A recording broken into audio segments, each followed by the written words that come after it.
Bakery স্টাইলে বানানো এই বিস্কিটটা যে কোনো নামি দামি ব্র্যান্ডের বিস্কুটের টেস্টকেও হার মানাবে। বিলিভ মি, অল্প কিছু উপকরণে এই বিস্কিটটা একবার বাসায় ট্রাই করে দেখবেন, আপনারাও জাস্ট এর ফ্যান হয়ে যাবেন। বানানোর সাথে সাথেই এই বিস্কিটটা একদম শেষ হয়ে যাবে, সবাই খুবই পছন্দ করবে এই বিস্কিটটা। আর চায়ের সাথে তো একদমই জমে যাবে। রেসিপি দেখতে আমার ফেসবুক পেজ এবং ইউটিউব চ্যানেলটি সাবস্ক্রাইব করুন।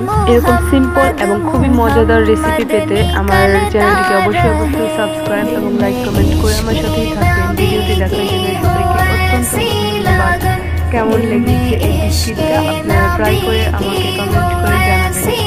আপনারা চাইলে কিন্তু এই বিস্কিটটা বানিয়ে এয়ারটাইট কোনো বক্সে 1 মাসের জন্য